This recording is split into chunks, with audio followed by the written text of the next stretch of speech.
week's Newsmakers. On our panel, John Walley from the New Zealand Manufacturers and Exporters, Brian Pauling, who's been involved with television for 50 years and launched the broadcasting school here in Christchurch, and CTVs, Andrea. Tell me very briefly about this up-close and personal program you're doing. Well, last year, of course, we did some stories for Good Living, up close and personal. It was so popular with the public and the viewers, seeing the storytelling of everyday folks in Canterbury and bring it to the screen. Now we will have a half-hour show, and that season will start in July. So it's an absolute pleasure to be a part of that project. So exactly. We look forward to it with bated breath. Starting off with you, if I may, John, the media. Basically, what is news and how is it, and do they really have that much control on what we get dished up? Well, certainly the media controls what we read every day. The media chooses the order, the media chooses the presentation. Whether the media really does very much to influence opinion, that can be debated for a long time. And I think now we're seeing the emergence of new media around the blogs, around the internet, which are dealing with what's going on in the world in a much more granular way. So we're moving away from headlines. And if I have any sticks to point at the media, it is we don't get enough debate. We don't try to drive debate in the community around the issues that the community really faces. That's the deeper underlying trends of what should policy positions be, how should we be managing our world. It's cat stuck up trees or an accident or whatever. Tends to be sort of trivial at the top end at least. Brian, what, after so many years in the media? Well, I think traditionally the media has been influential. It can't help but be. And John was talking about new media. I mean, one of the most powerful uses of that new media is what we call flash, when people text each other very quickly, and within a matter of an hour or two, 500 or 1,000 people are gathered together to do something, to protest or to carry out some activity. That's how powerful the new media can be in creating interest and driving things. I think the problem we have today with the media is that we've got the media we deserve. We've determined as a society that the media shall be commercial, and so the media is commercially driven. It's the bottom line that matters, not necessarily the content. And so the things that John was talking about, we no longer give priority to, on the whole, in the media. And I must confess, I find that slightly sad. Andrea, what about you? Do you think we get enough of the right sort of material? No, I do agree. I think there is a love-hate relationship with media and the public, and also government, to bring government in there. There's a love-hate relationship between them and whose voice is heard louder. But I do agree that more debate should be done. I do think there has to be more responsibility, though, from media. I do believe that's very important. I appreciate that we like to hear the bad stories rather than the good stories, and I think sometimes that can dictate what we're actually seeing on our screens. But I do feel that media do have a responsibility to portray an even playing field.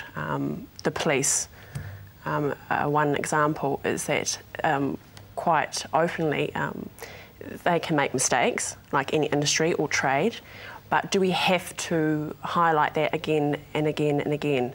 Of course, we've got a responsibility to bring it out there to the public, but I just wonder if we just sort of cling on to those stories a little bit longer than we should. Because at the end of the day, I do feel probably that's how they're treated by the public, could be how they're portrayed in the media. So responsibility, I think, at the end of the day.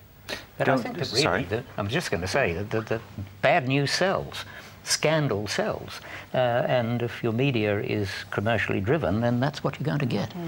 I mean, all your stories, John, are good news stories, because you're actually sort of trying to get across how to fix things, and you've got a lot of positive things with your members. It's maybe good news after it's terrible, we need to change things, and then we start to talk about things that ought to possibly be addressed in the way that we set things up. But I think that issue of, if we only talk about the bad things, the police example, then we tend to see that's the norm, and we don't necessarily hear about the good things, because who's really interested? It's not scandalous, it's not salacious, it's not all of those things that tend to pull through commercially.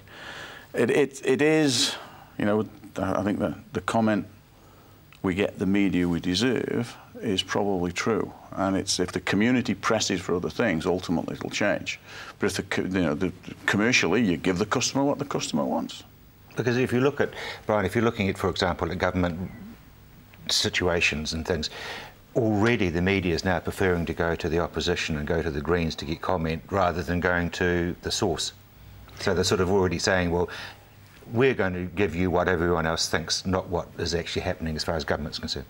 Well, I think that once again is one of the features of media, that conflict is what sells. And so if you can go to the other side and get a response that challenges, that makes for good media. That's what good stories are made of, conflict. So the government says something, what does the media do? Go and find out somebody who will say the opposite as quickly as possible so they can set it up. And it's probably going to be a very small minority. That's what we get fed, though. Well, we get the media we deserve. Andrea, as a woman, do you think we need to see people bursting into tears and being terribly emotional and right in your face sort of stuff in your lounge? And that is brought up, I know, we've talked about it as well, as the responsibility, again. Some persons may like holding that cry, that emotion that's coming out, and then there's the awkward, we're holding it too long, that shot. We've gone from the initial tear through to the sobbing, we come back to them. I think it's a personal choice, but fortunately or unfortunately, I have to agree with Brian, that is what people You're quite want. fortunate that you agree with him. Well, it's what people want, though. They like to see tears, they like to see emotion, whether it's right. Personally, I think we don't really have a choice. If that's what the public want, then we're feeding into their desires. And unfortunately, I think, Rob, that is part of it. We like the tears. We like the drama.